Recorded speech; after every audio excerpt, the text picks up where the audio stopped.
Therapy Chat Podcast, episode 345. This is the Therapy Chat Podcast with Laura Reagan, LCSWC. The information shared in this podcast is not a substitute for seeking help from a licensed mental health professional. And now, here's your host, Laura Reagan, LCSWC.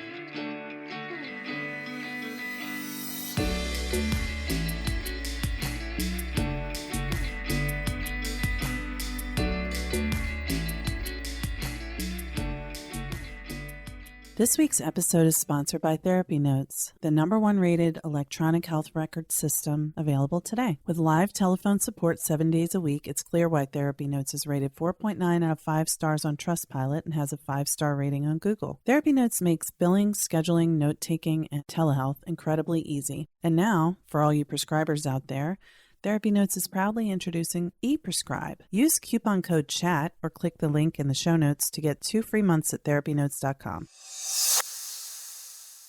This episode is sponsored by the Receptionist for iPad. It's the highest rated digital check-in software for therapy offices and behavioral health clinics used by thousands of practitioners across the country. Sign up for a 14-day free trial of the Receptionist for iPad by going to thereceptionist.com/therapychat. And when you do, you'll also receive a $25 Amazon gift card. Hi, welcome back to Therapy Chat. I'm your host, Laura Reagan. Today, for the last episode of August, I have another must-listen conversation to share with you, especially if you're a therapist, but basically anyone in these times we're living through can benefit from the information that you're going to hear about regarding trauma exposure, secondary traumatic stress, vicarious trauma, which we were talking about last week, and what to do about those things. So I've focused this month on self-care practices, things you can do, what's practical. And my guest today is someone who has really been a pioneer in talking about the effects of trauma exposure on helpers. This is a replay of an interview from back in 2016 with Laura Dernoot Lipsky. Laura Dernoot Lipsky is the author of the powerful best-selling book, Trauma Stewardship: An Everyday Guide to Caring for Self While Caring for Others. And she has a wonderful TED Talk entitled Beyond the Cliff, which I'll link to in the show notes. So last week, you heard me talking about how trauma exposure through work is a major problem for those of us in the helping professions. And that includes therapists, teachers, medical professionals, doctors, nurses, paraprofessionals in the healthcare field. Witnessing people in pain and suffering, whether it's physical pain, emotional pain, or loss, witnessing loss over and over again, and just understanding how painful the life can be and how cruel sometimes humans can be to one another. It really takes a toll. People who go into these fields are helping professionals. That means we care about helping other people. And if you're someone who's a caregiver, i.e. a parent, or if you have a parent who's elderly who you are concerned about, even if you're not taking care of their daily needs, you're going to find something beneficial in this conversation. Because when I was talking with Laura, she talks about in her book how she had worked for years with trauma survivors as an advocate and activist, and she gradually began to realize that she had been deeply impacted by trauma exposure. It really sneaks up on you. I say that all the time. It's so insidious, especially if you're good at pushing away your emotions. And you kind of have to be good at that to go into these fields. So Laura gradually realized how she had been impacted by trauma work. And she explains in her book and her TED Talk what it was like for her and what it might feel like for you. I wanted to know, how did she get through that? Because it's not just fun and games. It's not just a bad day or bad week or needing a week off or a month off. We're talking about major physical and emotional reactions happening It always catches up with you at some point. So I'm sharing this with you in hopes that if you're beginning to feel some effects of vicarious trauma, secondary traumatic stress, burnout, you can come back from it. It's not too late. Even if you've developed a chronic illness or if you've had an emotional breakdown, it's not too late. You can recover, you can heal. And if it hasn't gotten to that point for you yet, good. There's hope for preventing that from happening. But you have to pay attention because the impact of trauma is real. So in our conversation, Laura shares what it was like for her during that process of recovering from burnout. And she describes simple, inexpensive, and effective techniques to overcome the effects of secondary traumatic stress, which are not something that only some people are susceptible to. Anyone is going to be, who is working in a helping profession or who is helping, is going to have some impact from it at some point. When I first started working in this field 20 years ago, I remember talking with someone who told me that nobody stays in trauma work more than 7 years. And, I thought, well, that won't be me. Ha ha ha. I'm too tough for that. I'm a superhero. But the truth is, the reason why they said that is because you can't just have all this exposure to trauma and ignore how it's affecting you because you're a human. And the more we try to push through, as noble as that intention is, the more harm it does to us. And then eventually, if we keep pushing through as we are harmed, then we will do harm to others. And we don't want that. So I might be making this sound very serious because it is serious, but this is not a grave and depressing conversation. I feel it's hopeful because Laura has been to those places where it feels like you can't come back. And she came back. And she has a more recent book called The Age of Overwhelm, which came out in 2018, which you might want to check out as well. And I'll put a link to that in the show notes. But remember, if you are feeling like you can't do this anymore or you're worried about yourself, pay attention to how you feel. Trust what your wisdom is telling you. And know that you can heal. You're not alone. This has been a very, very, very tough period of time, starting for many people in 2020 with the pandemic. And for millions of other people, things have been rough long before that. And that's just one more straw on the camel's back, I guess. So you're not alone if you're struggling, if you're worried. But this episode contains many suggestions and ideas to help you kind of recenter yourself and understand how to move forward. So I hope you will enjoy my conversation with Laura Vandernoot Lipsky. Today, I'm so honored that I have a very special guest. Laura Vandernoot Lipsky is here with me today. Laura, thank you so much for being on Therapy Chat. Oh, I'm so happy to be here. Thank you for inviting me. You're welcome. I just want to pick your brain about your work. And so to start off with, in your book, Trauma Stewardship, and your wonderful TED Talk, you're very clear that in your life there was a point that you realized the trauma work you'd been doing for a long time had really taken a toll on you. Can you talk a little bit about that? Yeah.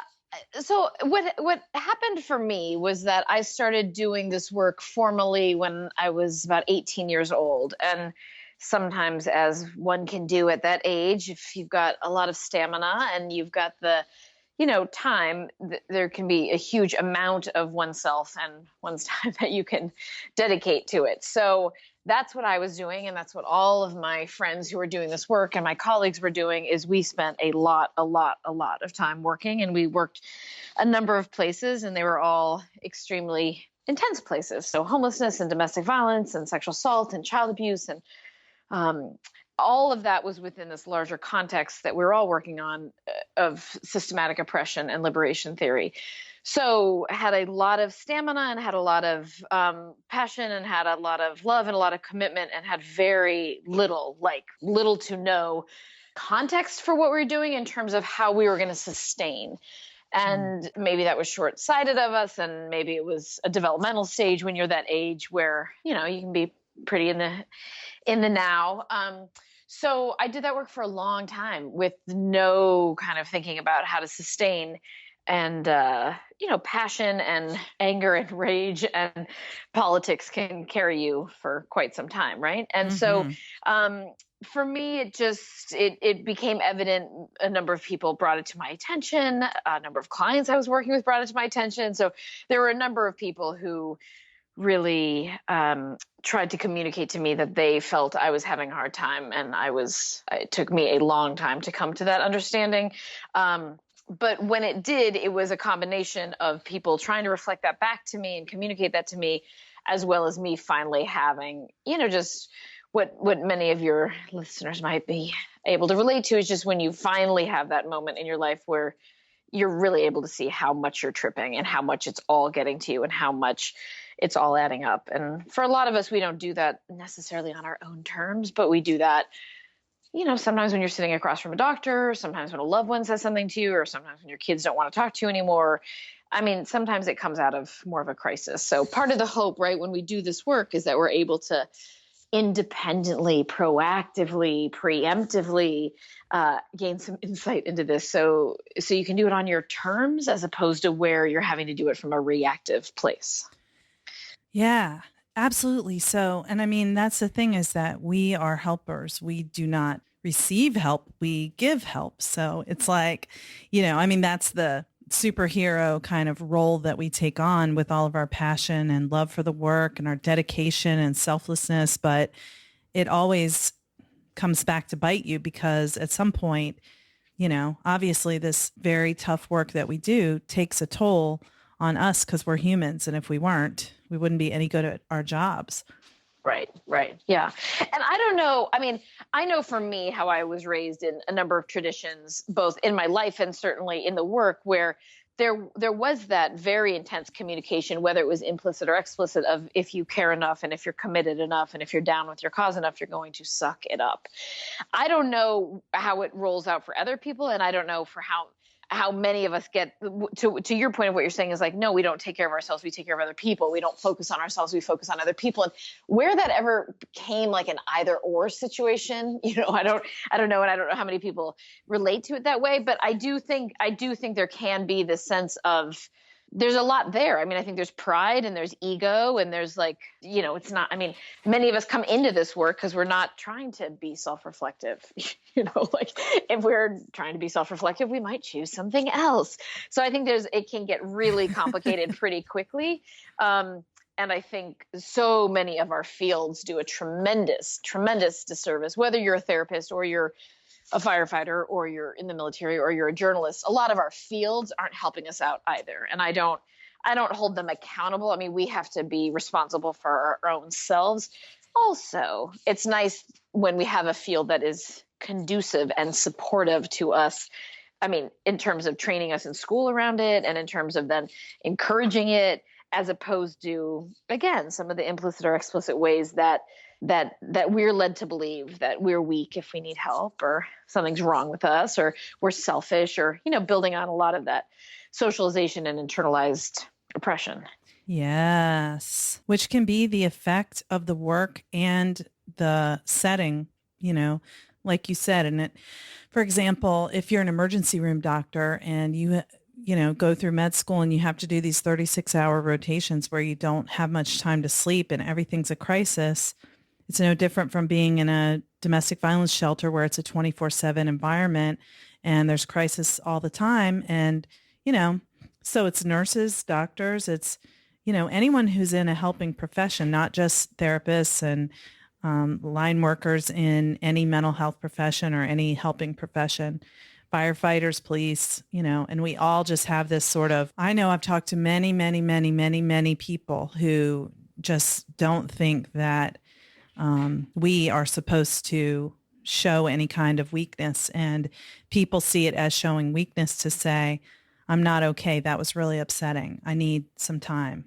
I'm not taking care of myself. I'm not eating well. I'm not doing good things for my body. Right. Absolutely. And even with that, I mean, there's a few things it goes beyond where we can get competitive with each other. We can really martyr ourselves, and we can participate in that martyr culture. And, when I present, I exaggerate it deliberately. And there has not been one group of people with whom I've worked who have not related to this. And I mean, this is every field I've gotten to work with. And even though I present it in such like an exaggerated way, I mean, every time I present it, people know what I'm talking about, where it can get so extreme where you have the team on the fourth floor of the building looking at the team of the third floor in the building, or the organization in the north part of your community looking at the organization in your south part of the community, or this office looking at that office being like, oh, look at you all taking time to go pee during the day. Yeah.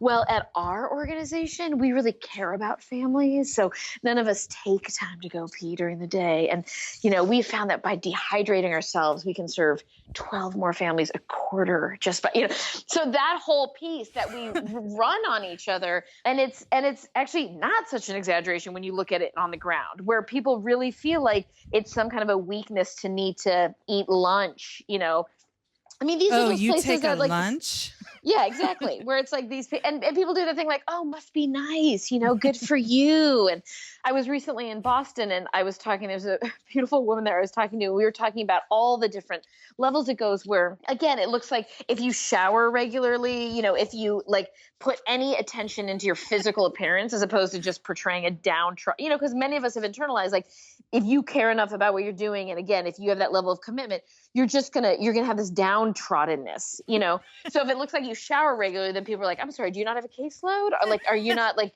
do you have She time must to not do be this? busy enough. Exactly. And this woman in Boston, she said anytime she wears something other than like, like a black t-shirt and jeans, like literally anytime it looks like she's done anything, people consistently come up to her and they're like, well, look at you. And I think there's so much to that in terms of internalized sexism and like all sorts of stuff. Yes. But to your point earlier too, I mean, it's when I started doing this work, and particularly around vicarious trauma, there were some likely groups, of course, that I got to work with, and then as the work has gone on, I mean, I can't believe who I'm working with. Like I work with a lot of librarians now, so this looks different for everybody, but there's some of us who came into this work and we knew it would be hard, and maybe we didn't know it would be this hard, but you don't go into medicine or law or counseling or crisis you don't go into any of this thinking it's not going to be hard. And again, many of us, the landscape has changed and things are kind of off the chain in a way they didn't used to be and all of that. But then there's people, then there's library scientists who are like these incredible librarians who go into their work because they love The Great Gatsby and they love Shakespeare. And now they find that they're in these like hospital-like settings instead of in their libraries, where their libraries have turned into community mental health centers. They've turned into domestic violence response places. I mean, they've turned into these places both because of funding and what's happening in their city. So that's a whole other kind of cohort who I'm working with, is all these different fields where they're like, whoa, whoa, whoa. I signed up for this. I didn't sign up for this. And of course, that's what public educators have been dealing with for a long time, where they're like, I wanted to work with like adorable children. They're like, I didn't want to deal with, I mean, I wasn't thinking I was working with like hungry kids. I didn't know that I was working with abused kids. Yeah. I didn't know that I was having to do active shooter drills every month. So that's like, we can see that now in field after field where people are like, whoa, this is not what I intended, and then you have a very hard ethical decision of, so then do you stop being a public school teacher? Like, do you stop being a librarian because 5 days out of the week you're having to like deal with folks who are shooting up in your bathroom? That's like hard. And these are caring people. So they want to do something about the folks who are drug addicted in their community. And also they're librarians. They're not chemical dependency specialists. You know what I'm saying? Yeah. Wow. Yeah. And it's that whole, like, I knew I was going to do this, but I didn't know it was going to be that. Yeah, that's right. That's right. Yeah. Yeah. So when you kind of came to that unavoidable conclusion that, wow, I need to do something about the way my work has impacted me over time, can you talk about what did you do and how that changed things for you? Yeah. I mean, what I did was, first, I finally admitted that I was out of my mind. I mean, I was like having a near psychotic break. So the first thing I did was admitted how completely out of my mind I was. And then I just started asking for help. I mean, then I started asking for a lot of help, and from all sorts of people. So I was a part of, a community of colleagues where I think we did what some of your listeners might be able to relate to, where you do that dismissive deal. You're like, you haven't been in the trenches. You don't know what it's like. You can't possibly understand this. This whole way we just dismiss like anybody who tries to help us or way, and we're like, no, you don't get it. So I had some awareness of how I ran that with people like all the time. So I knew I was going to need to get some help from some very particular people who I couldn't do that stuff with, So whenever I could see Desmond Tutu or spend time in Desmond Tutu's presence, I would spend time in his presence, right? Trying to learn anything I could from him. He obviously was somebody who I wasn't going to go up against and be like, oh, Desmond, you don't understand. So that was somebody I spent time with, right? I spent time with a number of healers in all different modalities, all sorts of spiritual healers, like literally sitting at their feet, in the dirt, asking for help. So I did that from a lot of people. I became a student of Thich Nhat Hanh's, who's an incredible monk. So I asked for help in all different, from so many different people. And I just kept on that path for a long time. And then I got really serious about having a daily practice, about doing some things every day in a very, very, very disciplined way, which many of those I had already been doing, but kind of wrapping my mind around having a daily practice, understanding that I'm not entitled to do this work because I love it and I care about it. And it means something to me that I have to prove every day that I have what it takes to be able to do the work and to be able to do the work well. That's very powerful. Oh. And what you said about becoming a student of Thich Nhat Hanh makes sense, because there's something about your presence that's very serene and very like, what really was the most impactful for me when I heard you speak a couple months ago is that you believe that there is still hope in spite of how awful things can be. And I think doing trauma work and seeing so much despair and feeling helpless, and even when you're not doing trauma work, but when you're a librarian and 5 days a week, people are shooting up in your bathroom and you're just like, I don't know how to solve this. And I want to make a difference. And I just feel so helpless. I think that kind of meaning is such an important part of keeping going as a person and a professional. Yeah, well, I appreciate that. I think you're generous to say that. I certainly struggle with hope, feeling hopeful. I'm constantly moved by the people with whom I get to work, for sure, and just honored every single day by the folks with whom I am getting to work. And I certainly grapple a lot with, wow, the world, goodness, like, wow, and what many people I think can relate to is that sense of like, just when you kind of couldn't imagine it getting worse, then something else happens. And I feel like it is this just continuing dialing up. So I think that's where I've learned from so many of these teachers that having a very disciplined practice is critical, because the imperativeness of bringing it back to this moment, in this moment, we're not future tripping. We're not spinning out about what could be. You're going to bring it back. Like, in this moment, there is a blossoming tree in front of me. In this moment, I don't have food poisoning. In this moment, my children are okay. In this moment, this organization I'm working with, they seem to be doing well. That you just keep bringing it back to in this moment. And then whatever's not going well, then you deal with that. But there's a big difference between that and doing this, oh my God, like everything is falling apart, Running a group private practice has been a challenging and rewarding experience, and one thing that has made it so much easier is TherapyNotes. TherapyNotes makes billing, scheduling, note-taking, and telehealth incredibly easy. If you're coming from another EHR, like I did, TherapyNotes makes the transition incredibly easy, importing your demographic data free of charge so you can get going right away. My team has found TherapyNotes very easy to learn. It's intuitive. The customer support is second to none. And that's one of the things that has kept me a TherapyNotes customer for several years now. Anytime I've needed to contact TherapyNotes for help with an issue I couldn't figure out on my own, I've been able to get through to someone and resolve the issue within 15 minutes, 99% of the time. Find out what more than 100,000 mental health professionals already know. Try TherapyNotes for 2 months, absolutely free. Just click on the link in the show notes or enter the promo code CHAT at therapynotes.com therapynotes.com. Therapists, has this ever happened to you? You're sitting with a client in the thick of a therapy session, fully focused on the important work that's happening between you and the client. Suddenly, 30 minutes into the session, from down the hall, you hear the door to your office suite open. You and your current client were the only people in the suite, but now someone has come in. You're distracted from your current client as your anxiety shoots through the roof. Is it your new client who's scheduled to meet with you in 30 minutes? But your current session has 20 more minutes to go, and you don't want to interrupt this client's process to go check on who's there. Are they wandering through the suite, looking for a receptionist? Is it a delivery person here to drop off a package that needs a signature? Are they about to come knocking on the therapy room door? Is it your neighbor from across the hall dropping off a piece of your mail that was left at their address?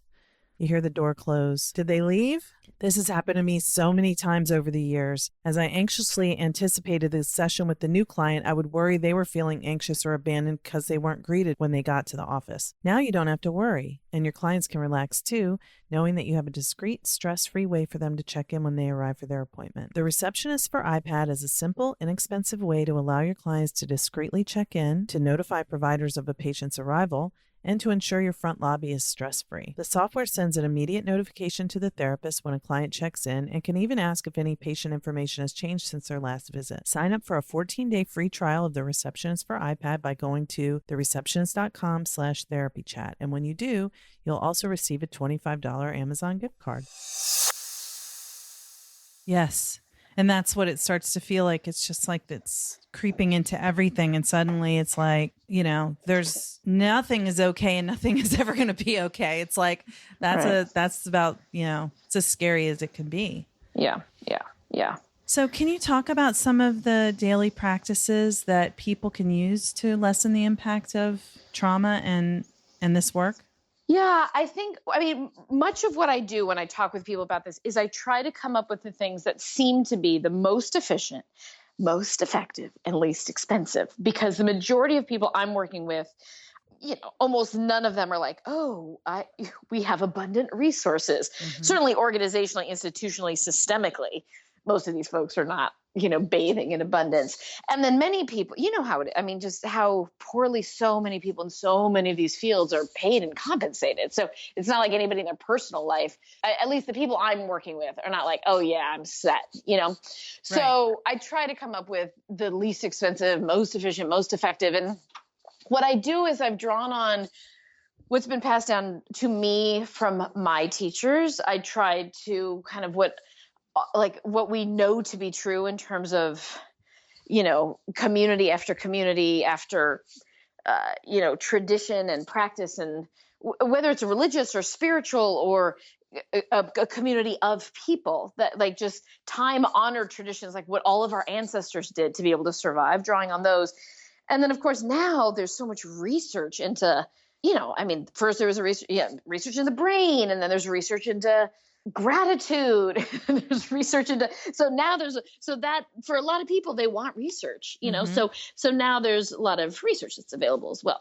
So a lot of what I talk about when I talk about vicarious trauma is this idea of, this cumulative toll that happens, and this idea of becoming very saturated over time. And some of this is building on the work of Peter Levine and other of our colleagues who look at this idea of just saturation, right? And that if we're not tending to our nervous system, if we don't have an intentional way, I think about it in terms of like metabolizing, right? So everything we're exposed to and what we witness and what we sit with and what you hear and what you take in, all of that, how do you metabolize it? And how do you readily metabolize it? So you don't metabolize it only in the evenings, and you don't metabolize it on the weekends, and you don't metabolize it during your sabbatical, which you probably never take, but like in the moment metabolizing, because we want to pay very close attention to not becoming saturated. Because for anybody who has ever reached their brink, coming back from that is really difficult and mm-hmm. hard and painful. And sometimes it's sometimes not coming all the way back. Right. Yeah. So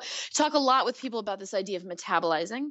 And so for me, I think about it, the language I use is this idea of a daily practice, right? So you can call it a daily-ish practice. You can call it whatever you want, but really this idea, which we talked about a little bit about a few minutes ago, that I think we need to shift.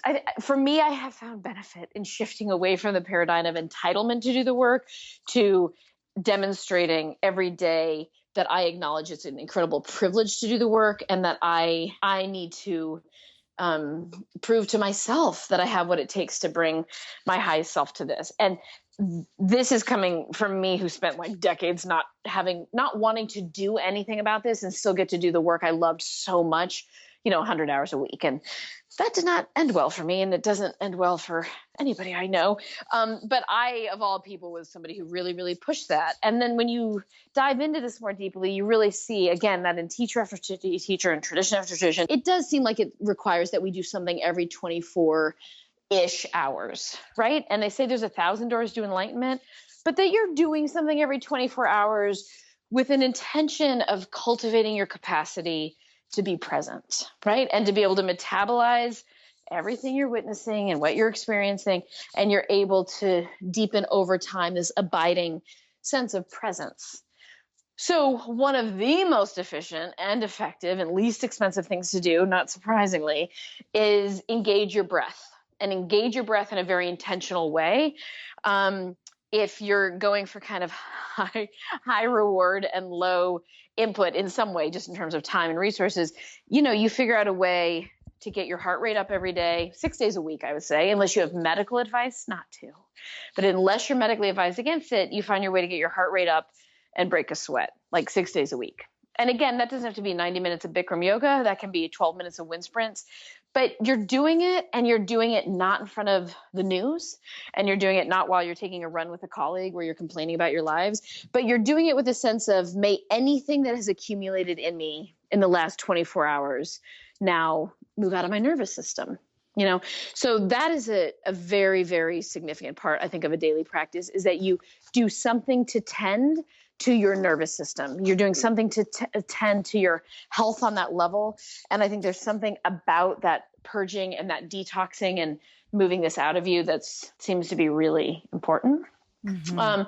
Another practice that I talk with people a lot about, and of course I always preempt it with, I know it can seem contrived and anybody can mock me through it who wants to mock me.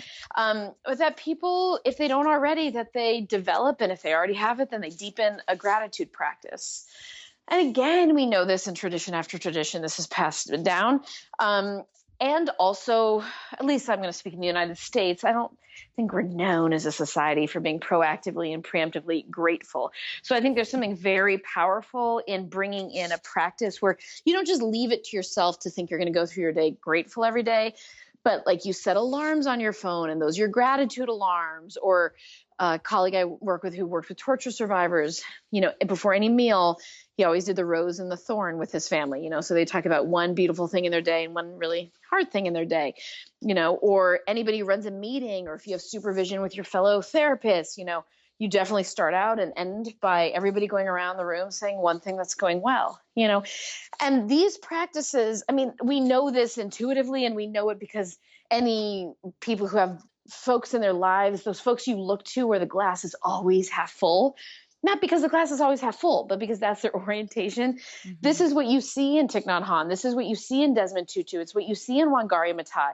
It's what you see in these folks, that they're not having an orientation that the glass is half full because that is a that is their orientation. And again, anybody who's been through these big waves in life, that few things sustain you during those times as readily as an ability to find meaning and an ability to find something to be grateful for. And in terms of logging your 10,000 hours or helping your, neural pathways connect, man, you want to do that over and over and over every single day, So that's another, I think, really important part of the practice. I talk a lot with people about limiting their exposure, just being very, very mindful about. Thich Nhat Hanh talks about being really intentional about your consumption. So you can think about that in terms of exposure. Like, do you need to work 5 days a week? Could you work 4 days a week? Could you work 3 days a week? Being really thoughtful about that, being thoughtful about where you volunteer. Again, with consumption, being incredibly intentional about conversations you participate in, media you watch, what you listen to, that kind of whatever you're doing, you're able to ask yourself, is this of benefit? Like, to what benefit? Am I doing this or engaging in this? And that can be gossiping in a workplace, right? That can be watching a particular show. And it doesn't mean that you're just, it doesn't mean that you're like, I only drink chamomile tea and you watch nature shows. No, but like if you're diving into a particular show, you're diving in with an intention of what you're doing. If you're participating in a conversation, you're not saying it's supervision when you're just gossiping with a colleague, that you're being really just honest about what's happening, right? So I think that the other pieces that we talk a lot about with people for practice is consumption, Another part of a practice we talk about, and this takes no time, it's just kind of a reallocation of where you put your thoughts, is being very, very clear every day. You spend a moment a day, when you're making your breakfast or sitting in traffic, where you just ask yourself, why am I doing what I'm doing? That you always remind yourself that this is a choice. It's not being done to you. You can choose to do it differently. You can choose to not do it. So those are some of the practices that we work with folks on. And again, other than the working out, most of them don't take much time, if any.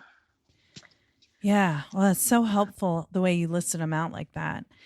And I remember when I saw you in Connecticut, you were talking about working out, 6 days a week. And I immediately thought, oh, haha, like that's impossible. Who has time for that? Like, no way I can do that. I can't, like, that's fine, but not for me. And then you said in your talk, so if you can't do that, what are you doing instead? And I thought, overworking, being on Facebook, like I knew right away what I'm doing to prevent myself from doing something good to take care of myself.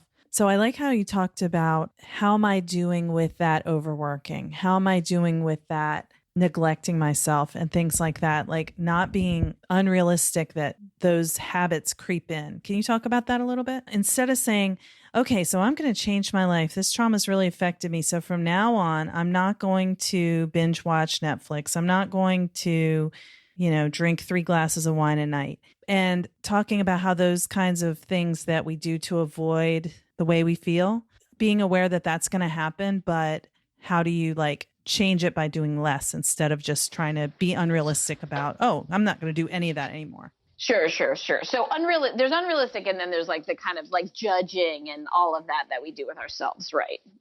There's all of that too. So I think part of the way I think about it is just, how do we do this work and do no harm, Yes. And so again, much of it is, I just appreciate when we can be honest about what's happening and we can be accountable. So, if you say, I don't have any time, that's just not, they're just, I want you to I think it's helpful for us to look at what's not true about that, and I say that to medical residents who actually have no time, so, but I think being able to be really honest with ourselves about the default places we go of I don't have any time. I'm busy.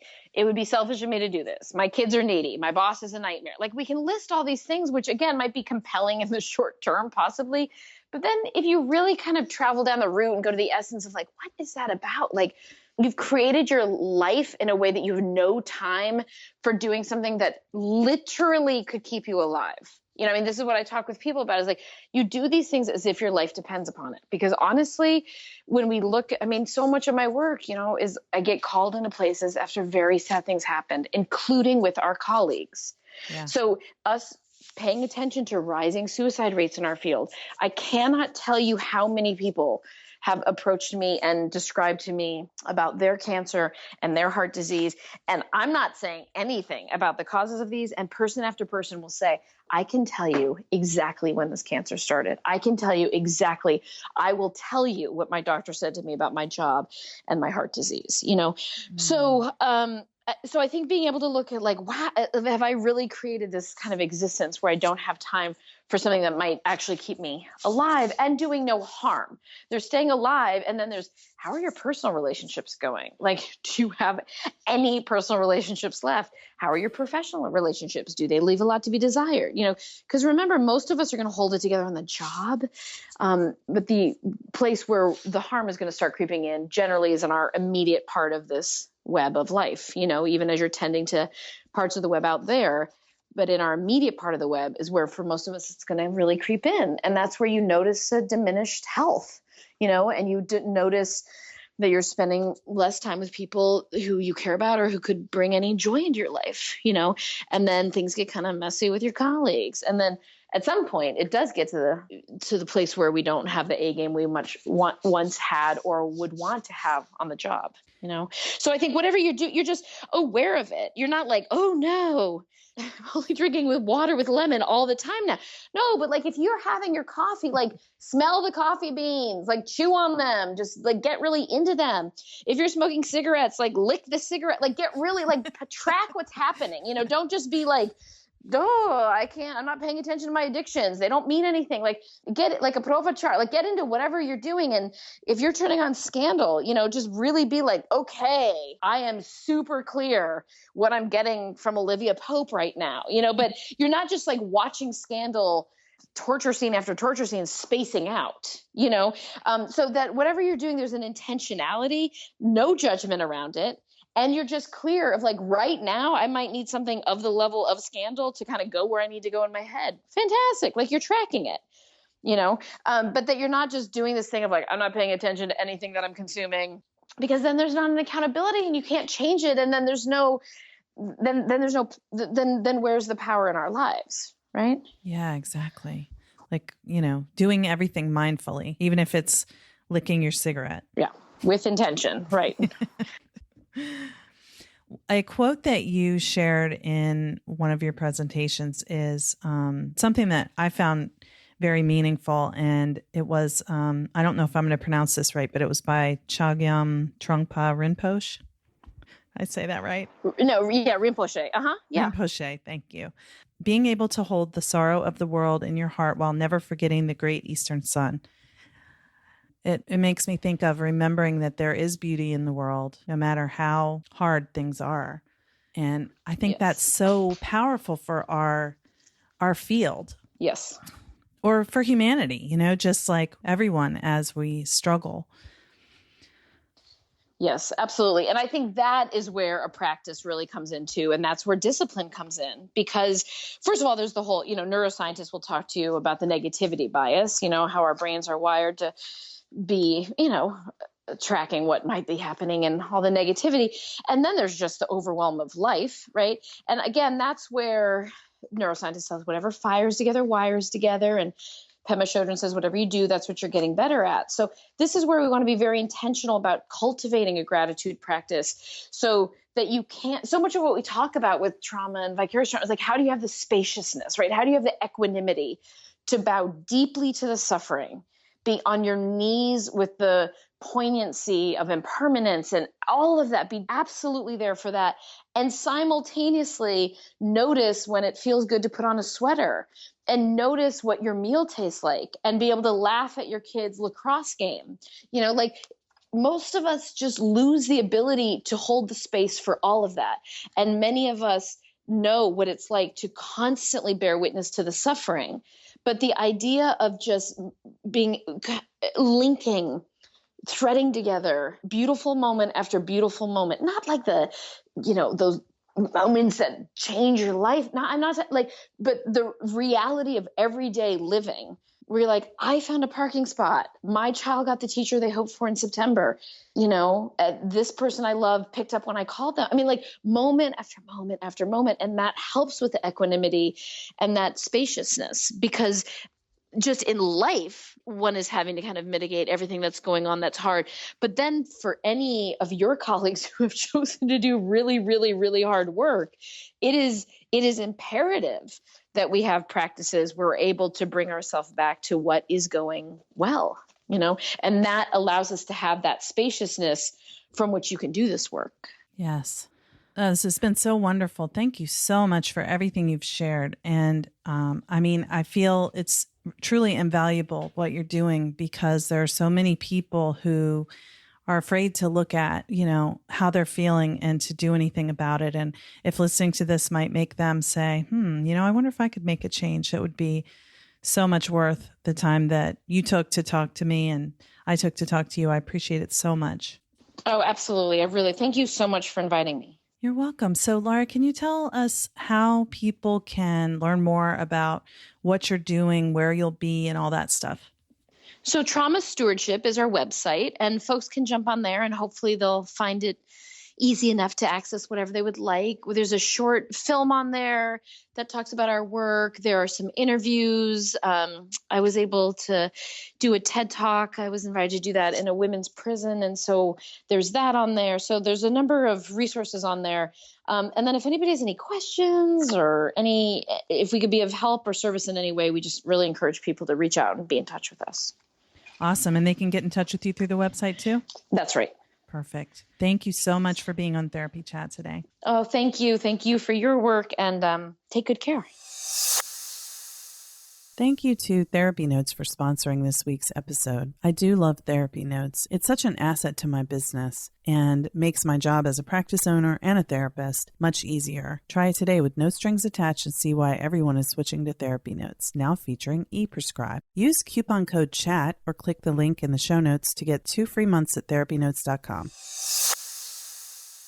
This episode is sponsored by the Receptionist for iPad. It's the highest rated digital check-in software for therapy offices and behavioral health clinics used by thousands of practitioners across the country. Sign up for a 14-day free trial of the Receptionist for iPad by going to thereceptionist.com/therapychat. And when you do, you'll also receive a $25 Amazon gift card. Thank you for listening to Therapy Chat with your host, Laura Reagan, LCSWC. For more information, please visit therapychatpodcast.com.